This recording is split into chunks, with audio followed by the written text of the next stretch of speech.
You see, your family and your friends do not love you, nor do they support you. They only support and love the version of you that they grew up with, the version of you that they minimized, that they could take advantage of, the version of you where you thought less of yourself and you didn't see your potential, where you didn't see what you could be more in this life because of the subconscious programming that was engineered into you when you were a kid. The low belief systems that was installed into your mind, the negative self-beliefs that were installed in your mind by your parents, your friends, anything negative that happened to your parents, they're going to push it onto you.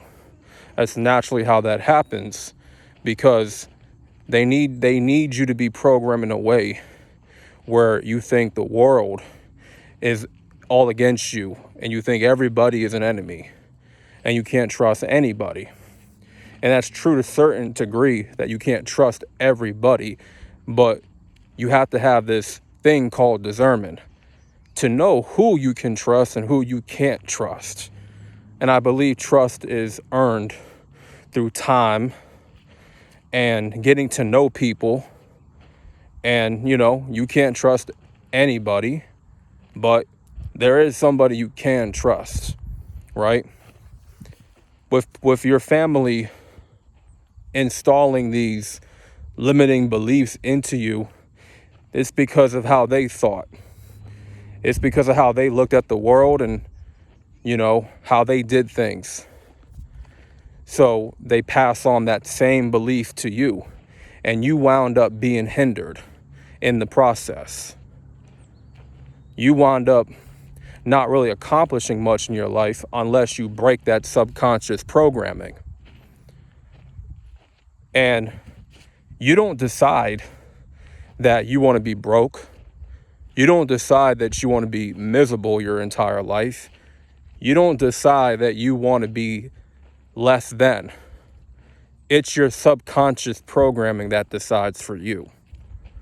It's the people in your life early on that were able to engineer that subconscious programming, that subconscious installation into your mind that decided the path for you.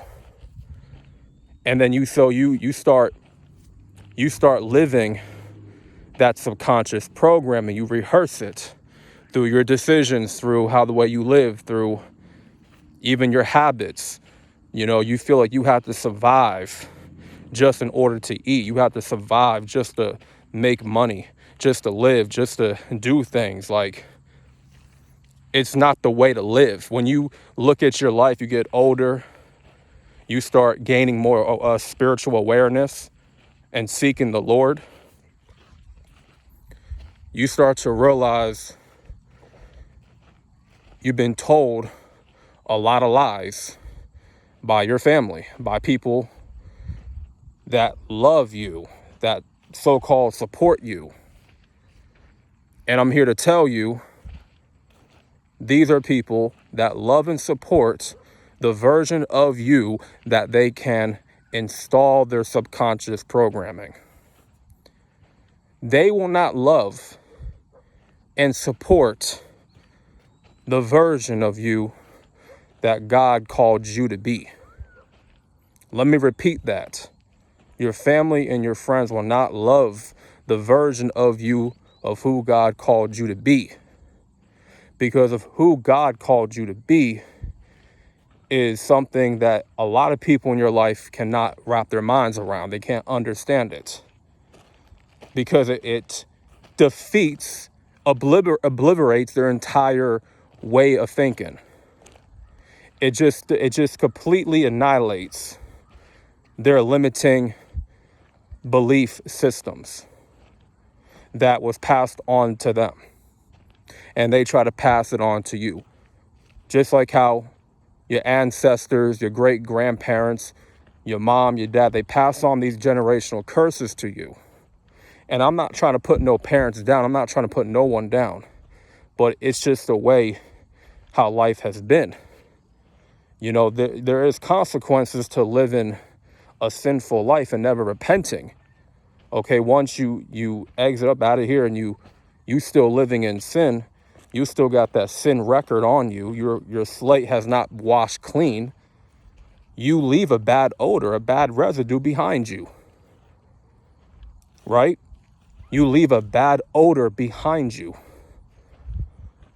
for your children's and the future generations. They feel and they have to deal with that, the consequences of the decisions that, your ancestors and your parents and your great grandparents, what decisions they made in their life. Now it's passed down to you. You have to deal with that residue, that odor. The Lord visits the third and fourth generations of iniquity. And so there is a disadvantage when you are born into this life. You have to overcome these bad habits that you have taken up. You have to overcome the self-limiting belief systems that was passed down to you by your parents. There's so much you have to overcome and conquer in this life. And you can't do it by yourself. You can't be stuck in pride and think you can conquer these dragons by yourself and think, you're strong enough. No, you have to walk in Christ's power, his strength. You have to adopt his strength. You have to ask the Lord, seek the Lord for strength. He'll give it to you. Right? Every single day, you got to make up your mind. I'm going to put on the whole armor of God. I'm going to equip myself with it every single day, because I know that I have to be in this fight every single day. But the comforting truth is I'm not alone in this fight. In this spiritual warfare, I'm not alone, because I got the Most High on my team, watching my back, protecting me, keeping me going. Keep filling up my cup, recharging me back up. When I'm down, I lose power, I lose energy. He is there to refill me. He's there to recharge me when I need that recharge. He's there to do that. So I don't want to get too deep with this video, with this message, but you have to understand your family does not love you the way you think they do. Because people who truly love you, they're going to support you. They're going to push you to become better. They're going to want you to elevate and want you to grow. They're going to make sure and hold you accountable that you become a better person, that you become who God called you to be. If they're walking with Christ and they're on the same equal level playing field like you, the same journey, you would want them, and you would want them to do better. Because people that want you to be comfortable, that want you to they want you to just settle for less, basically. They don't really love nor support you. They don't. Somebody who loves you and supports you will push you to get better every single day. They will want you to stop being a victim from your past. They will want you to grow up out of victimhood and grow up out of feeling sorry for yourself. Imagine having a friend that rehearses the same trauma. What happened to them when they were a kid? They keep on talking about it. They keep on dwelling on the past. And, you've heard this story a million times from them. You heard them talk about it. You've heard them go on and on about it. And, you were there. You were a listening ear. And you were supportive, but they just keep talking about it. They won't let things be. They won't let it go. So you have to correct them and be like, listen, that's in the past. You have to now move forward. Okay? Things like this can happen for a reason. Some things that happen to you are not always for your bad, but for your good. Did you hear what I said? The things that happened to you in your life were probably meant for your good. That you probably thought initially was bad for you, it turned out to be for your good. Okay? Not every bad thing is a negative thing. You can be fired from a job.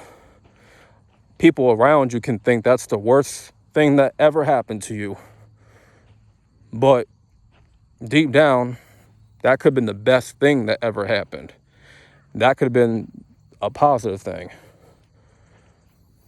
It could have been a blessing in disguise. And so, yeah, I want to end this message off here. All I can say is stay strong in the Lord and do not cave to any temptations. Don't cave to negative thoughts. Don't cave into the vain imaginations. You know, do what you got to do to stay prayed up and keep yourself consecrated, keep yourself firm in the word, and always know that you have authority. You have power. You just have to tap into that power, right? The Most High is calling you to be more in your life. And just know that your family and your friends, they only love the version of you that they grew up with. And who you grew up to be, you know, who you were as a kid, as a teenager, you know, though that was a version of you that they loved, they accepted, you know, easily controllable. Well, the version of you that you're becoming now, they can't control that version. They really can't love on that version because they can't understand it, because God right now, he's processing you to a different stage. He's working on you right now because you made a decision to allow him to be God over your life. That's a decision I had to make. I had to let God be God over my life, every area of my life. So I'm going through a process right now in my own journey. And so only true people are going to love and support me, the version of me that God called me to be, that God needs me to be. Not about how I grew up in front of people. Not about how I was when I was a kid around my family or friends. How they perceived me at 15, that is not who I am at 30. Because I've done a lot of growing up. I've done a lot of maturing in those 15 years. So the people that try to come back, swarm their way back into my life, thinking that I'm still the same old person, the same kid that they could minimize and they could control, take advantage of, well, they're going to be in for a rude awakening, because I'm the complete opposite. And for you in your life, when you surround yourself with your family and your friends, you grew up with these people and they think very less of you because they're only going to treat you based off how they see you. How they see you is less than. And then until you start to get to know yourself, work on yourself, and develop yourself as a man or as a woman, you know, you begin to flesh out your character, flesh out your identity, and you can only find your identity in Christ, then you're going to know where you're supposed to go, who you're supposed to be, because God is directing you, okay, to a certain path. And your family and your friends, they're not going to get that. They're just not. So Certain people you got to keep at a distance, and they can't love you the same compared to how real people that understand the path that you're walking, how they're going to love and support you, because they're not going to want you to be less than. They're not going to want you to settle for less, and they're not going to want you to, cry about your past and dwell on victimhood all day. No, they're going to want you to grow. They're going to want you to be better. They're going to want you to elevate. That's what it is. That's what it's going to be. You want to have those type of relationships. And so I'm going to end it off here. Thank you all for watching. Like the video and subscribe for more content. I'm out, and peace.